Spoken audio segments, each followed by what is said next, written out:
طيب. بسم الله الرحمن الرحيم.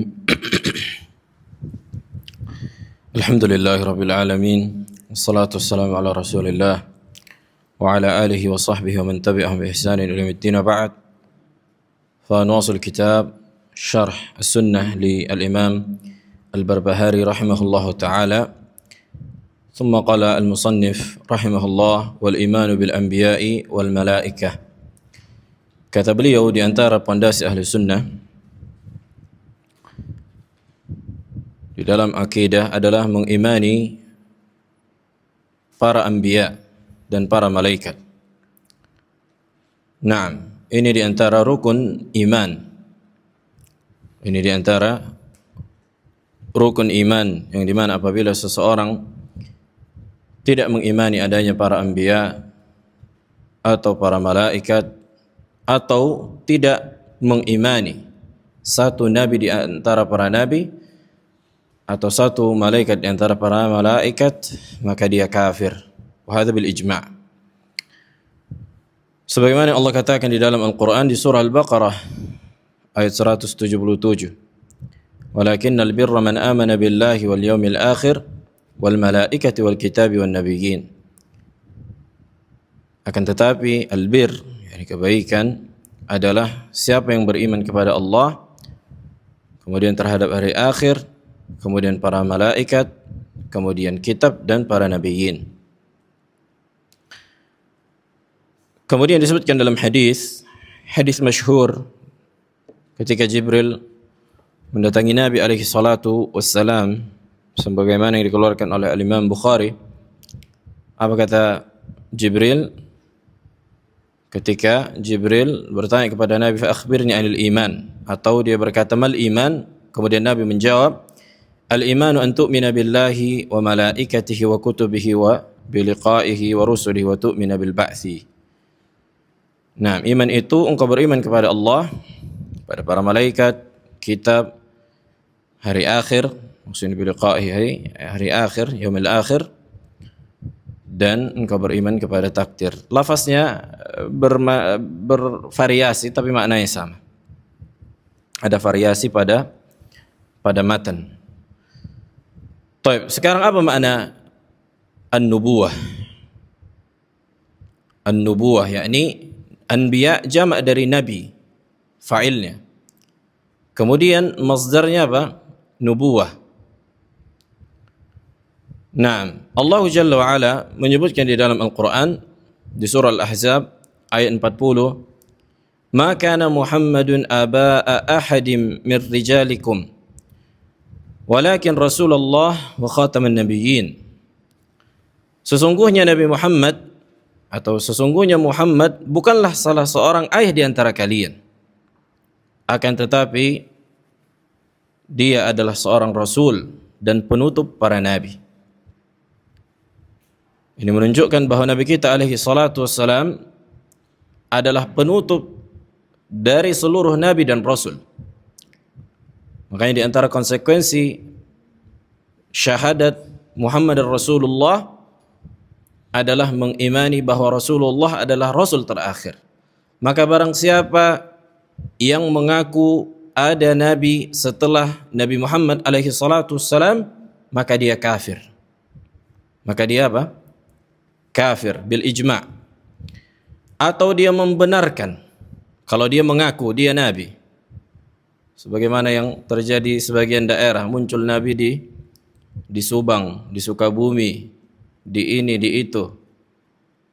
Maka barang siapa yang mengaku nabi, maka dia kafir. Dan siapa yang membenarkannya, dia juga kafir. Siapa yang membenarkan bahwa ada Nabi Muhammad atau ada nabi setelah Nabi Muhammad, maka dia juga kafir. Naam. Adapun makna an-nubuwah secara bahasa Arab diambil dari 4 kata. Yang pertama an-naba, yang kedua an-nabwah, yang ketiga an-nabawah, yang keempat an-nabi. Ini secara apa? Bahasa. Apa di antara maknanya? Karena ini akan menghasilkan makna yang berbeda. Adapun an-naba maka maknanya al-ikhbar. Maknanya al-ikhbar, yakni dikabarkan atau mengkabarkan. Karena apa? Nabi mendapat kabar dari Allah Jalla wa Ala. Adapun an-nabawah, maka maknanya ar-rif'ah wal ulu, tinggi, ketinggian dan kehormatan.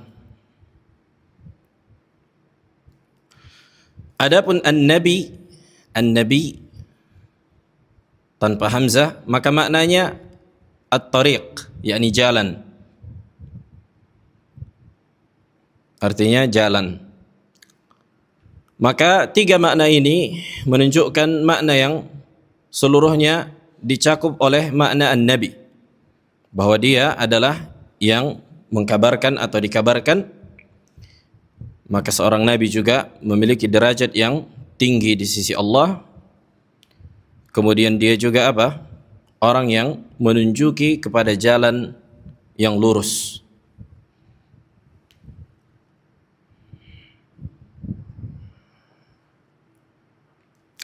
Adapun dari sisi istilah makna an-nubuwah, an-nubuwah sebagaimana disebutkan di kitab Syu'abul Iman lil Baihaqi, fahiya khabarun khasun yukrimuhu Allahu bihi ahadan min ibadihi fayumayyizuhu an ghairihi biihaihi ilaihi wa yuwaffiquhu bihi ala syari'atihi bima fiha min amrin wa nahyin wa wa'dhin wa irsyadin wa wa'din wa wa'id. Apa itu nubuwah? Nubuwah adalah kabar yang khusus. Kabar yang khusus yang Allah muliakan salah seorang hamba Allah dengan itu. Yani kabar yang datang dari Allah, kan Allah berikan kepada hambanya, yang dimana Allah memberikan wahyu kepadanya dengan cara melalui wahyu.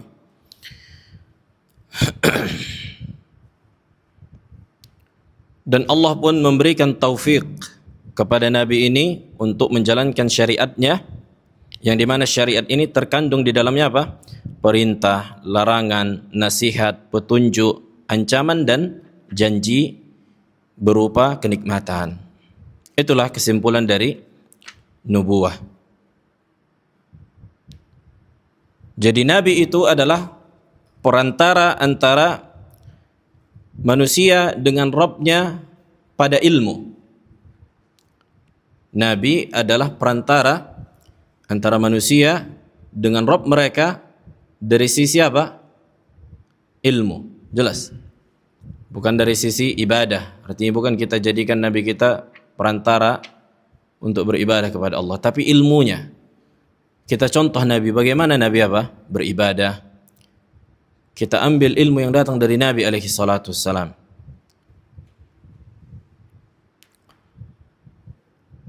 Karena ini juga kenabian ini hakikat dari iman kepada Allah subhanahu wa ta'ala.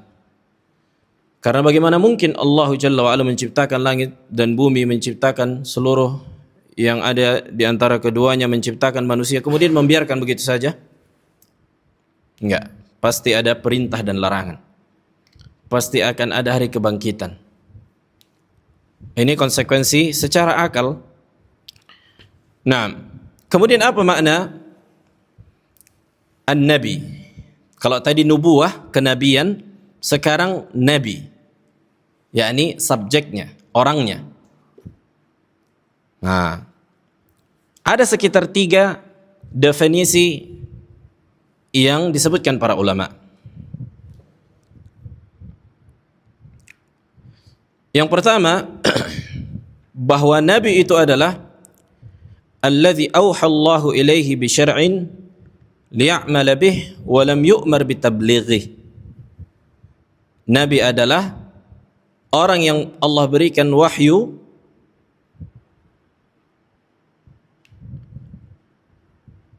dengan syariat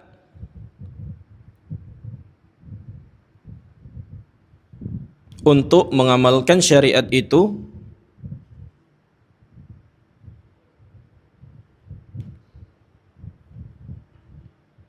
dan tidak diperintahkan untuk menyampaikan kepada pihak lain. Ini sering kita dengar. Kalau Nabi itu apa? Diwahyukan kepadanya syariat, kemudian dia diperintahkan untuk beramal dengan syariat itu, tapi mendakwahkannya tidak wajib bagi Nabi ini. Akan datang nanti kritik definisi ini. Ini sering kita dengar mungkin di sekolah-sekolah, ya kan? Atau di guru-guru agama dulu, waktu SD, waktu SMP dan seterusnya. Baik. Kemudian yang kedua, definisi yang kedua, huwa alladhi awha Allahu ilaihi an yad'u an-nasa ila syari'ati rasul qablih. Dialah yang Allah berikan wahyu, orang yang Allah berikan wahyu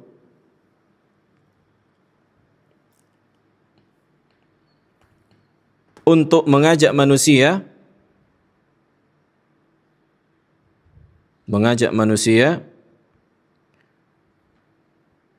mengikuti syariat Rasul yang sebelumnya. Untuk mengajak manusia mengikuti syariat Rasul yang sebelumnya.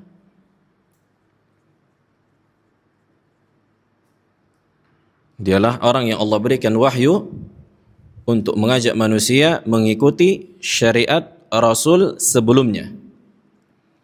Ini definisi yang kedua.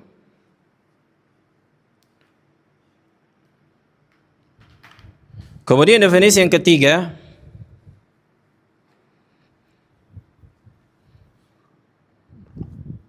wa huwa alladhi awha Allahu ilaihi wa akhbarahu bi amrihi wa nahyihi wa khabarihi wa ya'mal bi syari'ati rasul qablihi baina qaumin mu'minin. Dialah orang yang Allah berikan wahyu,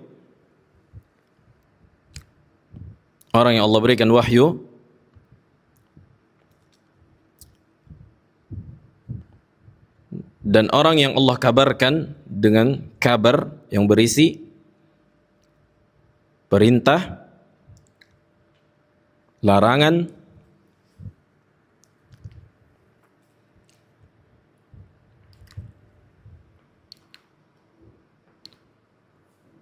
dan mengamalkan syariat Rasul sebelumnya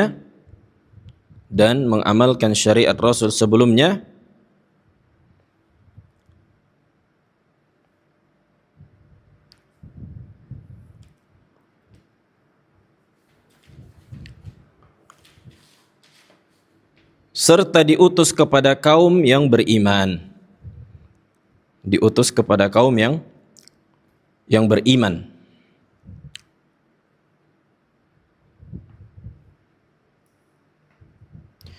Ini diantara definisi yang dinyatakan oleh Syekhul Islam Ibn Taimiyah rahimahullah.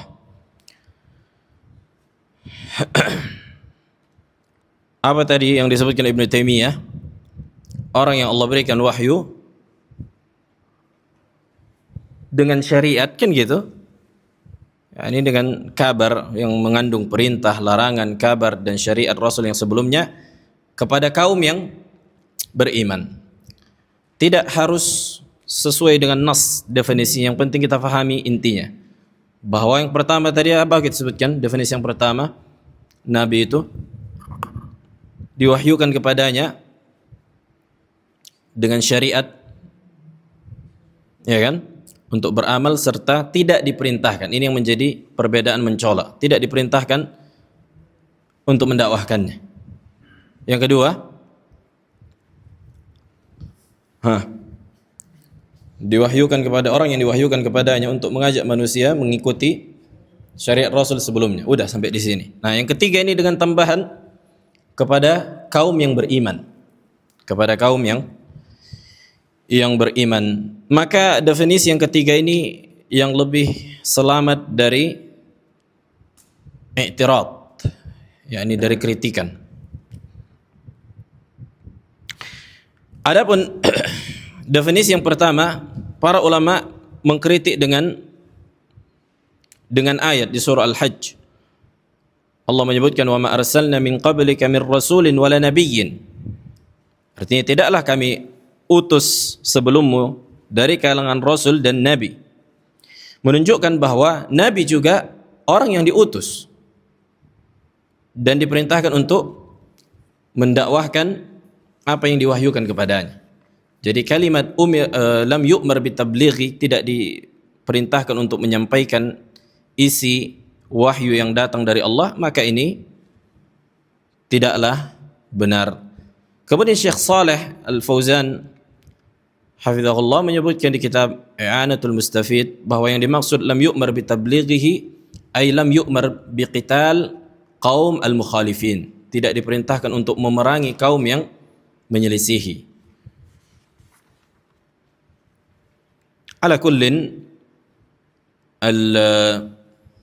definisinya memiliki iskal. Begitu juga disebutkan dalam hadis. Nah, ma min nabiyyin illa haqqa alaihim an yadulla ummatahu ala khair ya'lamuhu wa an yuhadhdhira min syarri alladhi ya'lamuhu. Nah, tidaklah setiap nabi kecuali haqqa alaihim, yakni kewajiban bagi mereka untuk menunjuki umat kebaikan yang mereka ketahui serta menjauhkan dari keburukan yang mereka ketahui. Menunjukkan apa? Nabi wajib mendakwahkan isinya atau isi dari wahyu yang mereka dapatkan.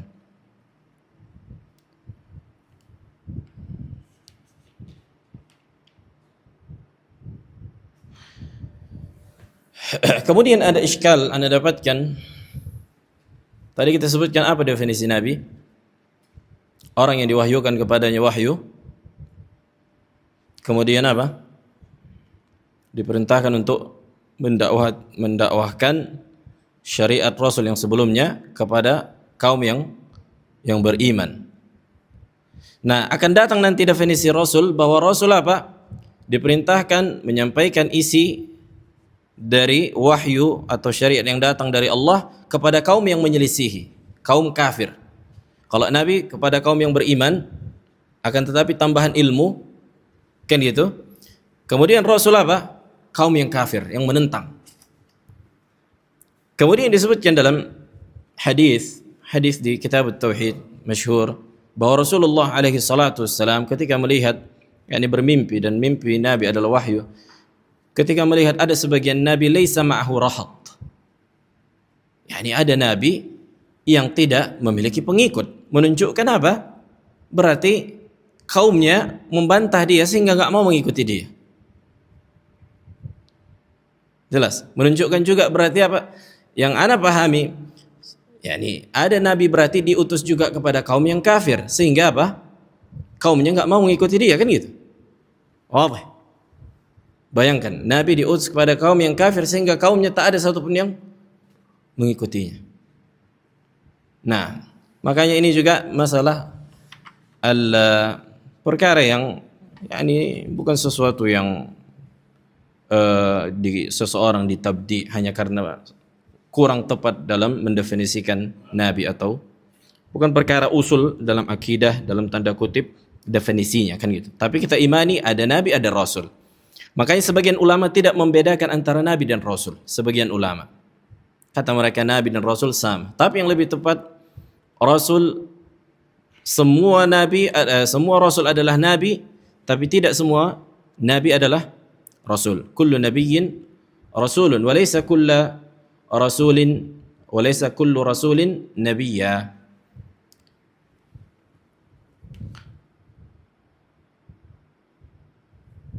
Naam.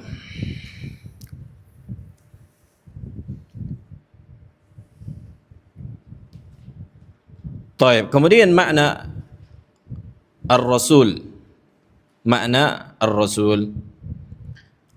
Makna rasul diambil dari kata ar-risl atau ar-rusul. Artinya yang diutus, utusan.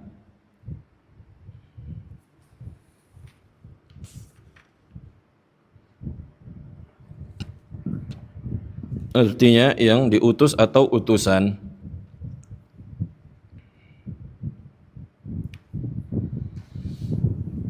Kalau nabi tadi apa kita sebutkan maknanya secara bahasa? Ada sekitar 3 makna. Mengkabarkan, kemudian kehormatan, ar-rif'ah wal ulu, kemudian jalan. Nah, kalau ini utus kan gitu. Ini lebih spesifik dan lebih ditekankan. Dan menunjukkan bahwa beban Rasul itu lebih berat dibandingkan Nabi.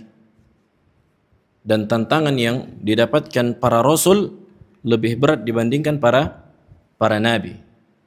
Ini dari zahir dari ayat Al-Quran ketika Allah menceritakan para Rasul dalam Al-Quran dan hadis-hadis Nabi yang menyebutkan itu. Taib. Rasul ini begitu juga ada beberapa definisi. Yang pertama, huwa alladhi awha Allahu ilaihi bi khabarin wa amarahu bi tablighihi lin-nas wa haula'i farraqu bainahu wa bainan nabi bi anna an-nabi awha ilaihi bi khabarin wa lam yu'mar bi tablighihi.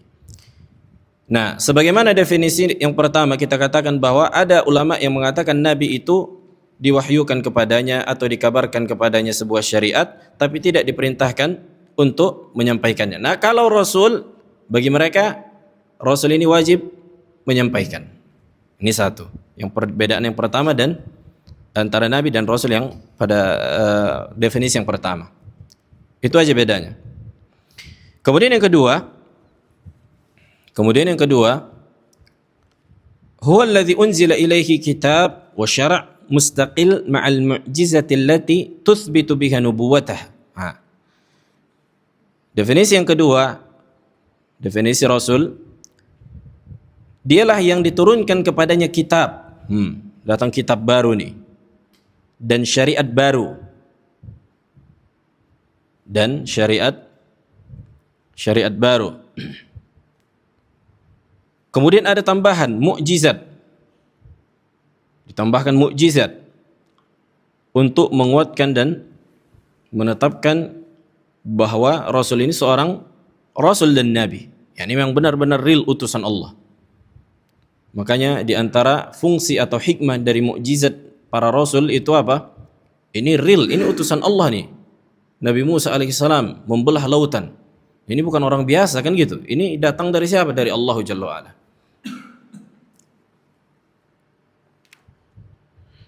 Baik, kemudian definisi yang ketiga, innar rasul huwa alladhi yunbi'uhu Allah thumma ya'muruhu an yuballigh risalatah ila man khalafa amrih. Ila man khalafa amrah ay ila qaumin kafirin. Rasul dialah yang Allah berikan syariat serta diperintahkan untuk menyampaikannya kepada kaum yang kafir, yang menentang, yang menyelisihi.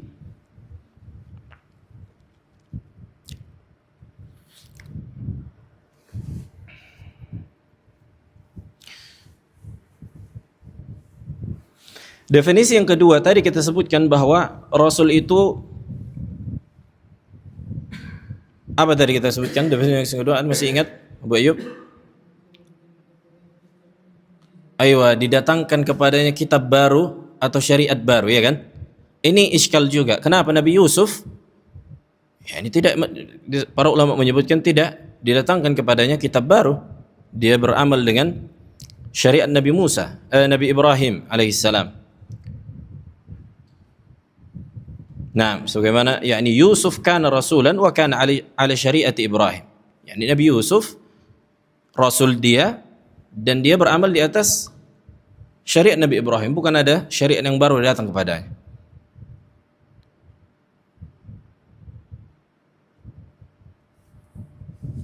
Begitu juga dengan Nabi Sulaiman. Dia rasul dan beramal di atas Taurat. Ini diturunkan kepada Nabi Musa. Nah.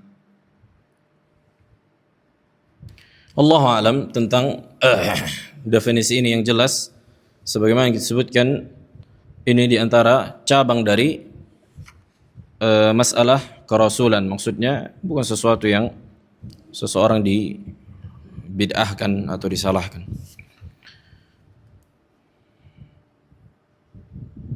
Maka inilah yang dipilih oleh Syekhul Islam Ibn Taimiyah. Rasul itu diturunkan kepadanya wahyu atau syariat, bisa syariat yang baru atau bisa syariat yang lama, tapi yang lebih spesifik yang membedakan antara Rasul dan Nabi, Rasul ini diutus kepada kaum yang kafir, yang menentang. Jelas. Tidaklah setiap Rasul kecuali diutus kepada kaum yang kafir. Berbeda dengan Nabi. Nabi mungkin ada Nabi yang diutus kepada kaum yang kafir, atau ada kaum yang hanya beriman mereka. Tapi kalau Rasul enggak. Semua rata-rata Rasul diutus kepada kaum yang kafir. Wadah. Makanya Nabi bilang, tantangan dakwah para Rasul itu lebih besar dibandingkan para anbiya. Kemudian apa makna iman bil anbiya? Iman kepada para nabi.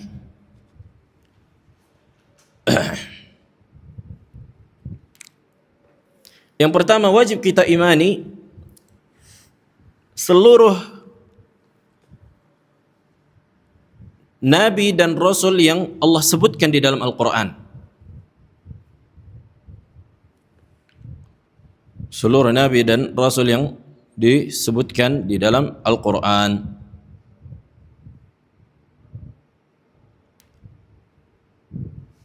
Berapa jumlah mereka? Allahu a'lam. Hakikatnya Allahu a'lam. Ada yang disebutkan dalam Al-Quran, para rasul sekitar 25. Sebagaimana Allah katakan di surah An-Nisa, wa rusulan qad qasasnahum 'alaik min qabl wa rusulan lam naqsushum 'alaik. Yani ada rasul yang kami ceritakan kepadamu dan ada rasul yang di luar dari 25 ini yang belum diceritakan kepadamu, yakni kepada Nabi Muhammad alaihi salatu wasallam. Menunjukkan ada rasul lebih dari 25.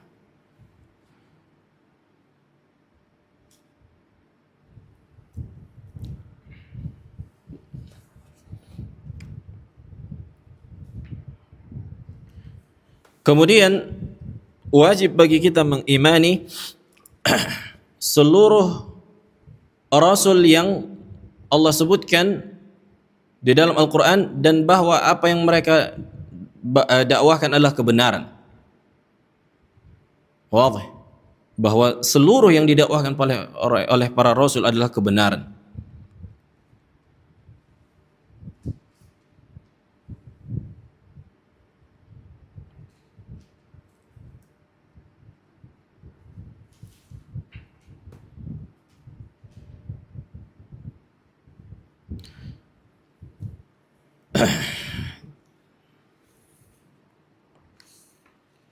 Kemudian masalah ulul azmi, ulul azm. Apa makna ulul azmi, ulul azm? Ulu min asma'il khamsah. Kan itu? Artinya sahib, pemilik. Al-azm artinya apa? Tekad yang kuat. Yani orang-orang yang memiliki tekad yang kuat.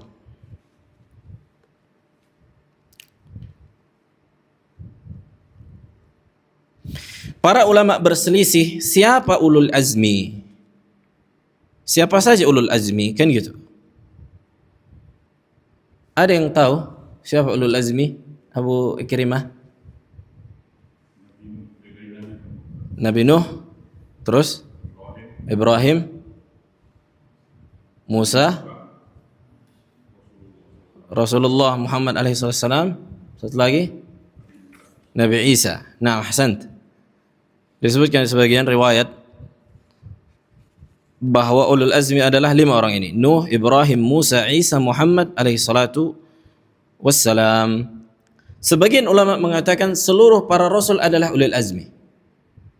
Sebagian ulama, seluruh para rasul ulul azmi. Tapi tidak semua nabi ulul azm.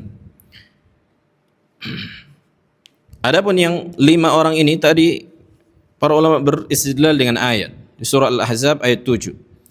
Wa idz akhadna minan nabiyyin mitsaqahum wa minka wa min Nuhin wa Ibrahim wa Musa wa Isa ibn Maryam. 5 kan? Ketika kami mengambil mitsaq ini perjanjian yang kuat untuk menyampaikan agama, itulah yang mungkin dikatakan azm, tekad. Kepada siapa? Kepada Nabi Muhammad, minka, Nabi Nuh, Ibrahim, Musa, Isa. Begitu juga di surah Asy-Syura ayat 13. Surah Asy-Syura ayat 13. Syara'a lakum minad din ma wassa bihi Nuhan walladzi auhayna ilaika, yani kepada Nabi Muhammad, wa ma wassayna bihi Ibrahim wa Musa wa Isa an aqimud din wa la tatafarraqu fihi kabara 'alal musyrikeena ma tad'uuhum ilaihi. Al-ayah.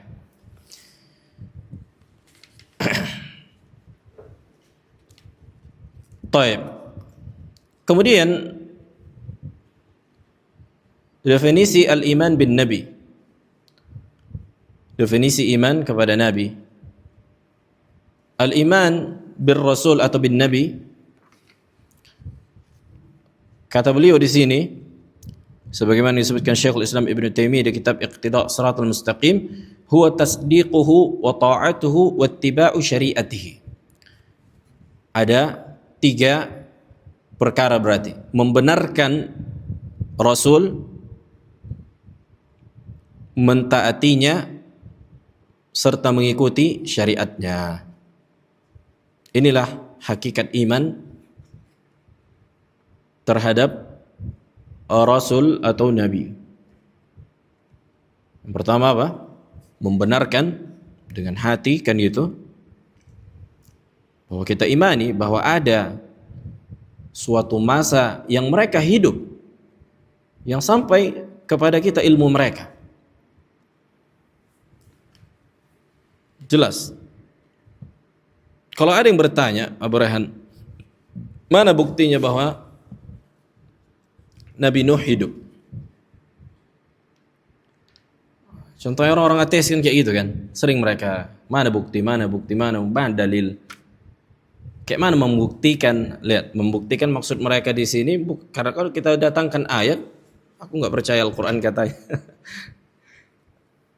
Dalil aklinya, kayak mana mengapanya? Ini faedah, karena memang mereka banyak yang kayak gitu. Dan banyak mereka meragukan apa?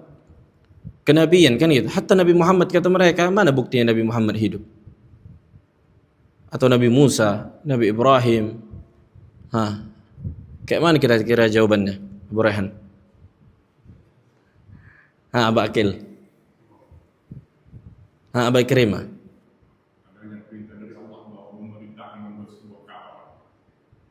Itu Nabi Nuh. Nah, mungkin ahsant, di antaranya apa? Artefak-artefak yang mungkin ditemukan. Itu di antaranya. Sahih. Di antara apa? Tanda adanya Nabi Nuh, di antaranya ditemukan artefak. Begitu juga Nabi Lut, dilihat ada kaum yang dihancurkan, dibalikkan. Ini di antara apa? Di antara tanda-tanda bukti sampai sekarang. Nah, fasiru fil ard, kan kayak gitu. Allah sebutkan, coba berjalan, coba pelajari bagaimana kaum-kaum yang dihancurkan dahulu. Nah, itu satu. Kemudian yang kedua, yakni cukup dengan istifadah wa syuhrah. Cukup dengan tersebarnya berita dan masyhur, viral. yakni viral, udah. Bukankah mereka orang-orang filsafat yang mengingkari adanya kenabian percaya dengan Aristoteles? Coba buktikan ada Aristoteles apa enggak? Ini enggak bisa mereka buktikan, tapi mereka percaya adanya teori matematika yang dirumuskan. Jelas. Nah, kita juga percaya bahwa ini bukan cuma Islam yang menetapkan adanya apa? Nabi Ibrahim, Nabi Musa. Yahudi dan Nasrani juga menetapkan. Ya kan? Mereka juga menetapkan adanya mereka, yakni para nabi, para anbiya. Berarti ini sesuatu yang tak bisa ditolak hanya sebatas mengatakan mana bukti. Ya udah, kalian tinggalkan seluruh perkara-perkara orang-orang yang dahulu yang kalian angkat-angkat seperti orang-orang apa? Filsafat, ahlul kalam. Berarti konsep kalian tidak ada perkara-perkara yang telah lalu yang bisa dibenarkan. Tidak semua perkara yang lalu bisa maksudnya kita buktikan dengan apa? Yakni dengan kekuatan kita saksikan dulu, enggak kayak gitu konsepnya. Bukankah di kutub-kutub disebutkan tanda-tandanya di agama-agama menunjukkan ini apa? Real, mereka ada para anbiya. Nah,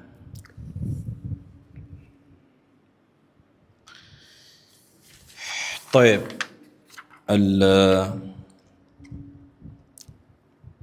tadi kita sebutkan definisi dari Nabi ada 3 mahiyah, yakni membenarkan, kemudian apa? Mentaati dan mengikuti syariatnya. Nabi kita Muhammad alaihi salatu wassalam adalah penutup para nabi. Penutup para nabi. Dan Nabi kita atau syariat Nabi kita alaihi salatu wassalam menghapuskan seluruh syariat sebelumnya. Menghapuskan seluruh syariat sebelumnya. Contohnya ketika di masa Nabi Adam atau yang setelahnya, di antara syariat di dalam agama Islam secara umum di sisi mereka bolehnya menikahi maharim. Ya kan? Bolehnya menikahi apa? Mahram. Contohnya apa? Anak Adam menikahi mahramnya. Karena kalau enggak kayak gitu apa? Ya, ini enggak bisa berkembang biak manusia. Wadah. Nah, adapun di syariat yang setelahnya sampai kepada kita, maka diharamkanlah nikah al-maharim. Menikahi mahram. Nah. طيب أذن تفضل. طيب kita lanjutkan sedikit lagi. Min babi faidah, para ulama bisa jadi berselisih pada sebagian person di antara para nabi. Apakah seorang ini nabi atau bukan? Maka apabila dia mengatakan bukan nabi, maka dia tidak kafir. Contohnya para ulama berselisih apakah Al-Khadr atau Khidir. Nah, apakah nabi atau bukan? Wadah. Apakah nabi atau bukan? Tapi yang lebih tepat Allahu a'lam, yakni Al-Khidir atau Al-Khadr nabi. Karena diwahyukan kepadanya sebagaimana yang Allah sebutkan di surah Al-Kahf. Tapi para ulama sebagian mengatakan dia bukan nabi. Begitu juga Luqman. Apakah dia nabi atau bukan? Ini sebagian berselisih para ulama. Maka siapa yang mengatakan bukan nabi, maka dia bukan mengingkari nabi, artinya enggak kafir. Jelas. Tapi orang yang sudah disepakati, yakni ijma' atau rasul misalnya, dia mengingkari kenabian atau kerasulan Nabi Muhammad contohnya, atau Nabi Musa, atau Nabi Isa dan seterusnya, maka dia kafir. Maka dia kafir. Nah,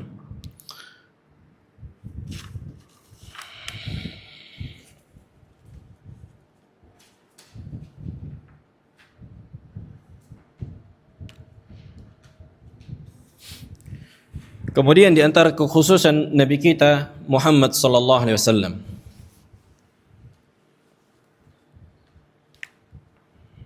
ada 2 perkara. Yang pertama, kita menetapkan kenabian Nabi kita alaihi salatu wassalam.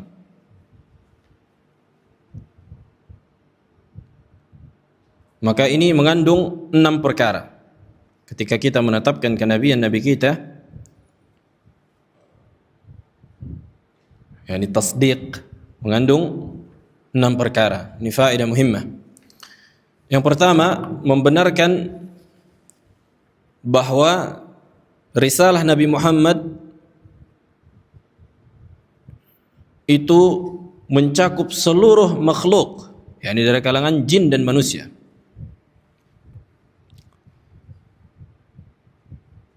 Dari kalangan jin dan manusia. Berbeda dengan sebagian nabi yang mereka diutus hanya untuk kaumnya.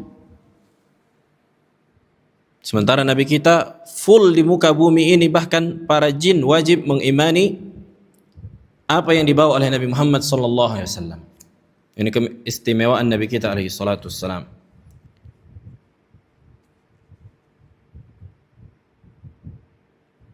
Jelas. Makanya sebutkan dalam hadis, "Ma min Yahudiyin atau Nasraniyin," kan gitu.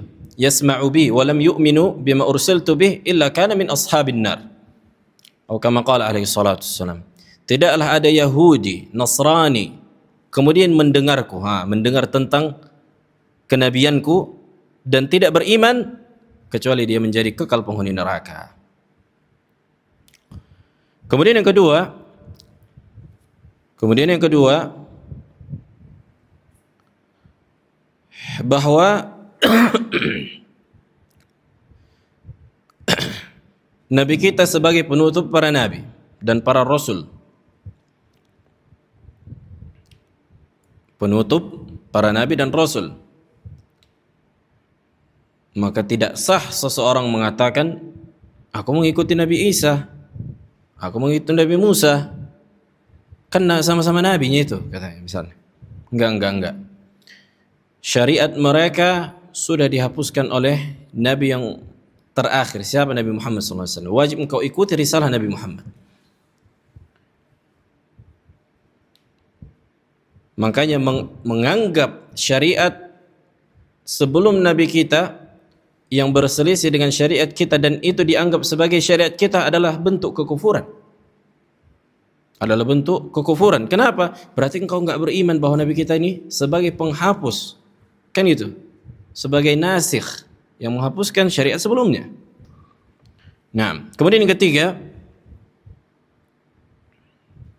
tadi penutup, yang ketiga ini penghapus. Kemudian yang keempat, kita imani bahwa Rasulullah, yakni Nabi Muhammad Rasulullah adalah Rasul yang telah menyampaikan seluruh apa yang Allah perintahkan untuk disampaikan. Ini yang banyak orang kena. Itulah ketika manusia melakukan bid'ah. Makanya hakikatnya melakukan bid'ah, meyakini itu adalah agama, adalah kekufuran. Ngeri enggak tuh? Mengadakan bid'ah di dalam agama hakikatnya adalah kekufuran. Kenapalah tidak kita kafirkan? Karena disebabkan takwil, kejahilan. Mereka menganggap ini agama. Maka barang siapa yang menghalalkan bid'ah dan tegak kepadanya hujjah, maka dia kafir. Apa kata Imam Malik? Man ibtada'a fil Islam bid'atan yaraha hasanah faqad za'ama anna Muhammadan khana risalah. Apa hukum mengklaim bahwa Nabi Muhammad mengkhianati risalahnya? Apa hukumnya? Yani walaupun dia enggak mengucapkan dengan lisannya Nabi Muhammad mengkhianati risalahnya, tapi dengan perbuatannya, konsekuensinya dia katakan berarti Nabi Muhammad ini mengkhianati risalah. Apa hukumnya? Abu Rehan, kafir, naam, la syak. Kita katakan Rasulullah mengkhianati risalah, berarti ada yang Rasul sembunyikan. Sementara di antara yang wajib kita imani bahwa Rasulullah telah menyampaikan seluruh perkara agama. Agama ini sudah sempurna. Al-yawma akmaltu lakum dinakum. Apa makna sempurnanya agama? Seluruhnya sudah disampaikan, sudah dijelaskan. Ini banyak manusia yang yang kena kaki mereka terperangkap oleh syaitan pada perkara ini. Makanya antara syirik dan bid'ah sepakat. Kalau udah syirik pasti bid'ah. Tapi tidak semua bid'ah kesyirikan. Nah, kemudian yang kelima, al-iman bi ismatihi alaihi salatu wassalam, mengimani terjaganya Nabi SAW dari kesalahan. Ini juga konsekuensi yang keempat juga ini, kan gitu. Bahwa Rasul kita alaihi salatu wassalam terjaga dari kesalahan dalam menyampaikan risalah.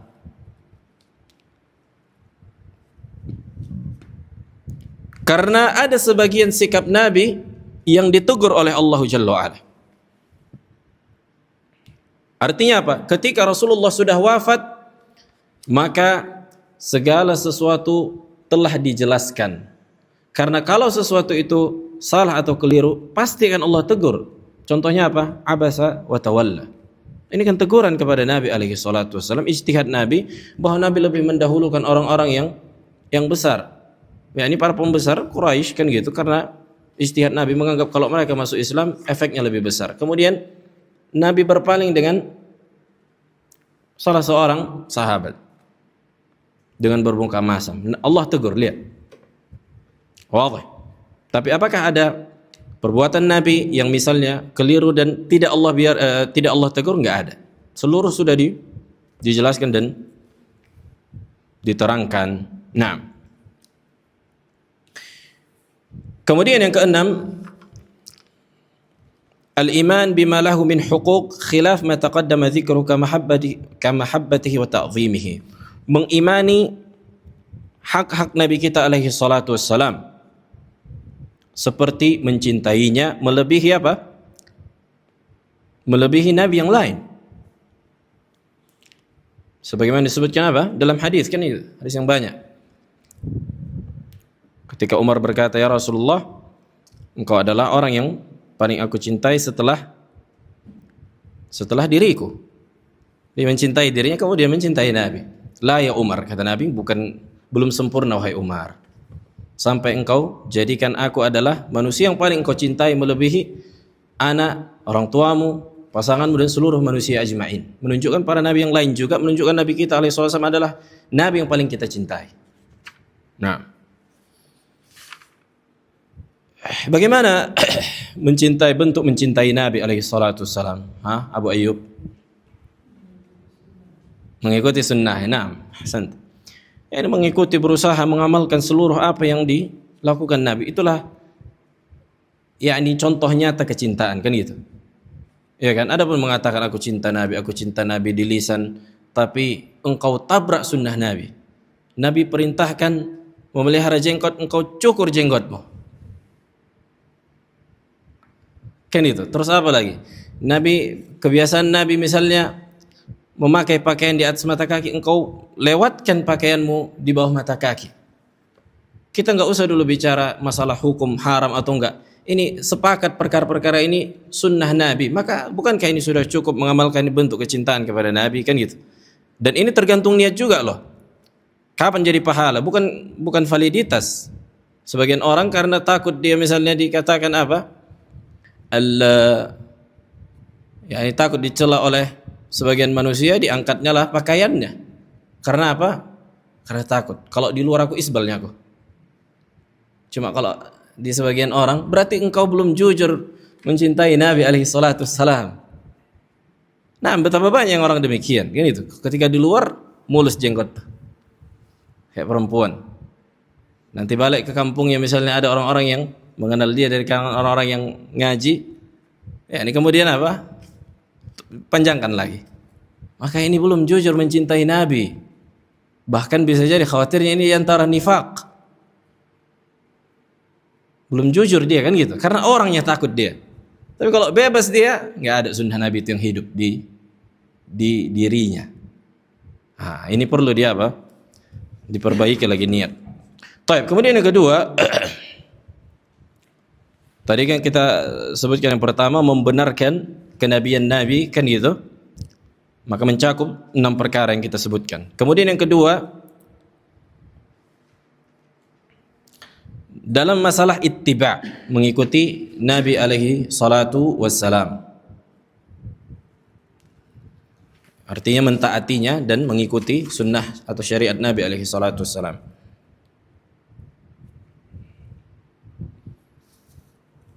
Makanya ini wajib kita pelajari apa? Tentang Nabi kita, sejarahnya secara rinci, kan gitu. Harus berbeda dengan nabi-nabi yang lain. Makanya di usul as-salasah dan pertanyaan yang pertama kali ditanya malaikat di dalam kubur apa? Siapa Rabbmu dan siapa nabimu? Siapa Rabbmu dan siapa nabimu? Nabi Muhammad. Masa enggak ada yakni waktumu untuk mempelajari sunnahnya. Wa ma talaita wa ma daraita, engkau enggak belajar, engkau enggak membaca selama di dunia. Nah,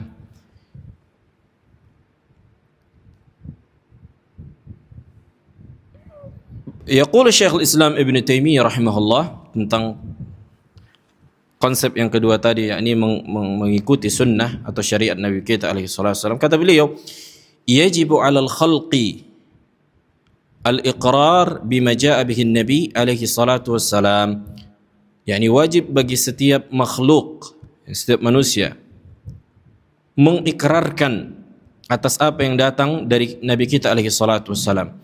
Fama jaa bihi al-Quran al-aziz atau as-sunnah al-ma'lumah wajib 'ala al-khalqi al-iqrar bihi jumlatan wa tafsilan 'inda al-'ilmi bit-tafsil. Kata beliau, dan atas apa yang datang dari Al-Quran dan sunnah, yakni mengajarkan syariat Nabi kita alaihi salatu wasallam, wajib dipelajari secara umum dan secara rinci, kata beliau. Fala yakunu ar-rajulu mu'minan hatta yuqirra bima jaa bihi an-nabi alaihi salatu wassalam wa huwa tahqiqu syahadati an la ilaha illallah wa anna muhammadar rasulullah.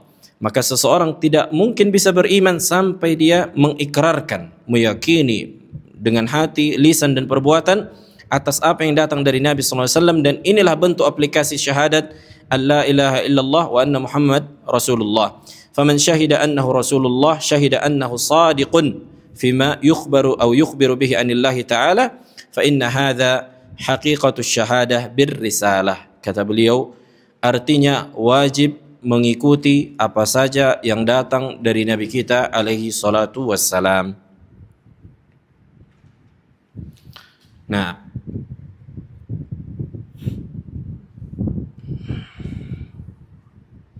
makanya Nabi bilang banyak kaum muslimin atau orang-orang yang menisbatkan diri mereka kepada Islam itu tergelincir dalam mengikuti Nabi kita alaihi salatu wassalam, dan yang paling jauh adalah orang-orang Syiah Rafidhah.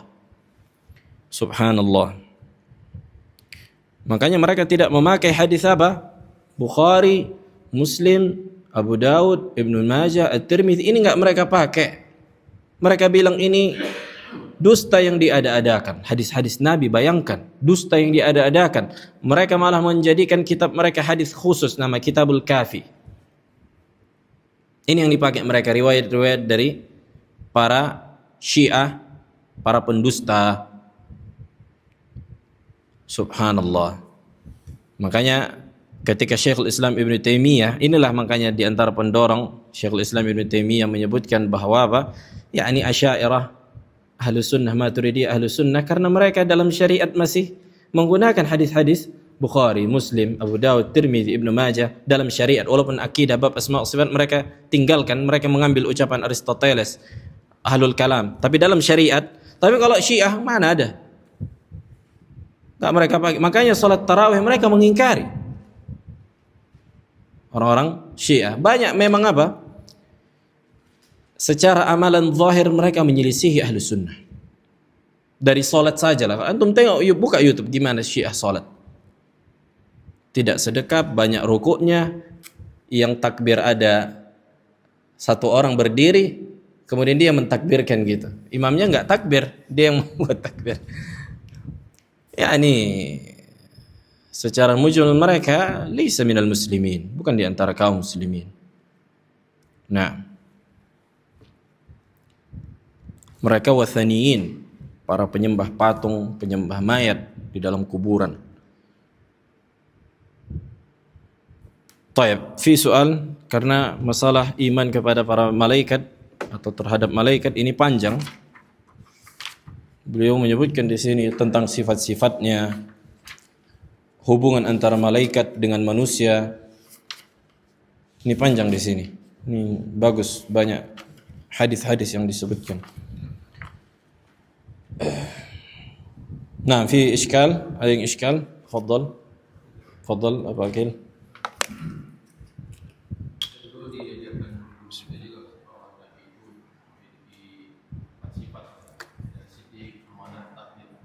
Nah, adakah usul, ada asalnya? Siddiq, na'am, sidq kejujuran, amanah, bahwa mereka amanah, na'am. Kemudian fatanah, al-fatanah artinya al-fatinah, yakni kecerdasan, bukan orang yang bodoh, bukan orang yang idiot. Artinya kesempurnaan fisik. Nah, secara umum itu sesuatu yang hak. Karena para nabi dan para rasul adalah manusia yang paling sempurna secara khalqiyah dan khuluqiyah, kata para ulama. Tidaklah nabi diutus atau rasul diutus kecuali dari sisi fisik dan akhlak mereka sempurna. Nah, maksudnya secara mujmal dalil itu sahih. Tapi itu kan sesuatu yang diketahui gitu. Maksudnya apa mereka, apa fungsinya mereka angkat? Allah alam, mana nggak tahu. Kenapa bisa diangkat yang 4 ini? Tabligh, menyampaikan, sidq, kejujuran, amanah, fatanah. Nah, ada lagi? Apa? Nabi yang ummi apa karena kebodohan? Maksudnya? Nabi yang ummi kan ummi buta huruf. La. Maksudnya yakni ketika Nabi dikatakan ummi, al-ummi yang tidak bisa membaca tulisan yang tertulis, itulah makna ummi. Bukan karena kebodohan. Di antara hikmahnya kata para ulama menunjukkan kejujuran apa yang disampaikan oleh Rasulullah alaihi salatu wassalam, bukan yang diada-adakan. Nah, dan min babi faedah, orang-orang Arab di zaman dahulu banyak yang ummi.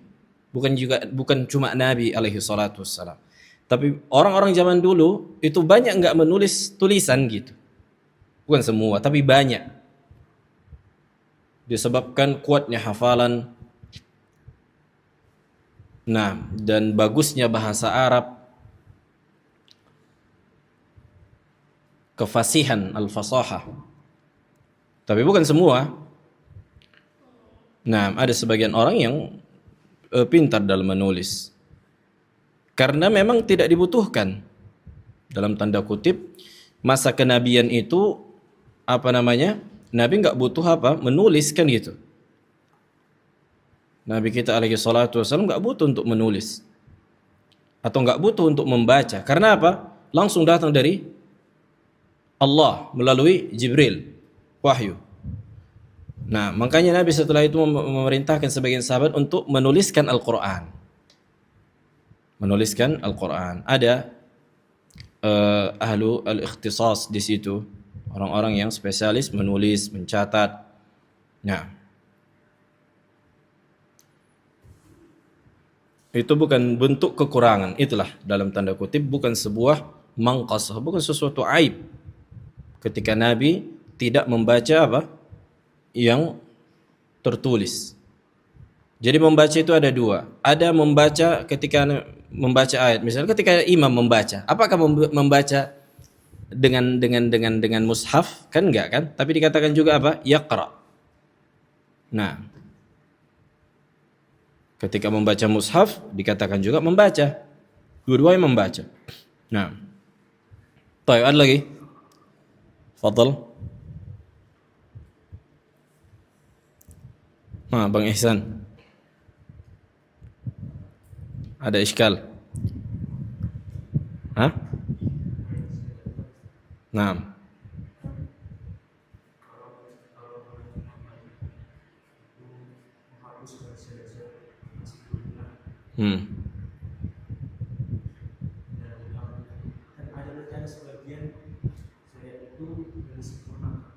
Naam.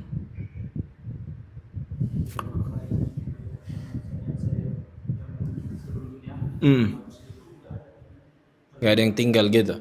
Nah, ini masalah usul fikih. Itulah yang dikatakan hal asy-syara' man qablana hujjah aw laysa bihujjah. Apakah syariat orang-orang yakni para nabi sebelum kita apakah hujjah di dalam agama kita atau bukan hujjah? Nah, maka wajib kita dudukkan dulu inti dari permasalahan. Dikatakan tahrir mahallun niza'. Apabila syariat kita datang menyelisihi syariat sebelum Nabi kita, maka itu syariat sebelum Nabi kita tidak dipakai di dalam syariat kita. Jelas, ini satu. Apabila ada syariat sebelum Nabi kita A, kemudian datang syariat dari Nabi kita alaihi salatu wasallam menghapuskan, maka jadi B misalnya, maka wajib kita ikuti B. Ini disepakati. Kemudian apabila ada syariat sebelum Nabi kita alaihi salatu wasallam, kemudian syariat Nabi Muhammad alaihi salatu wasallam meng-ACC, bahkan menganjurkan, maka menjadi syariat kita. Ini juga disepakati. Yang menjadi perselisihan adalah apabila ada syariat sebelum kita, kemudian syariat kita tidak mengatakan, tidak mengingkari, tidak menyelisihi, dan tidak juga menganjurkan untuk mengamalkannya. Ini menjadi perselisihan di kalangan para ahli ilmu. Ada dua qaul, sebagian mengatakan hujjah, sebagian mengatakan laisa bihujjah. Nah, tapi ana belum maksudnya masih kurang ana baca apa saja contoh-contohnya yang itu, yang syariat kita mendiamkan, kan gitu. Tidak meng-ACC, artinya tidak menganjurkan untuk mengamalkan, tidak juga mengingkari untuk diamalkan. Nah, kalau para yang ketika kita kuliah, para ulama menyebutkan sebagaimana disampaikan dosen kita, seperti amalan-amalan orang-orang terdahulu yang sifat akhlak terpuji. Nah, mereka yang mengatakan hujjah itu beristilal dengan ayat, ulaikal ladzina hadahumullah fabihudahum iqtadih. Allah mengatakan mereka lah para nabi yang Allah berikan hidayah, maka dengan hidayah mereka, maksudnya petunjuk mereka, contoh dari mereka beragama, iqtadih artinya jadikanlah qudwah. Ini di antara dalil yang mengatakan syariat sebelum kita, apabila syariat kita mendiamkan, tidak mengingkari dan tidak juga menganjurkan untuk diamalkan, maka itu hujjah. Ini khilaf di kalangan para ahli usul al-fiqh. Allahu a'lam. Subhanakallahumma wa bihamdik, asyhadu an la ilaha illa anta, astaghfiruka wa atubu ilaik.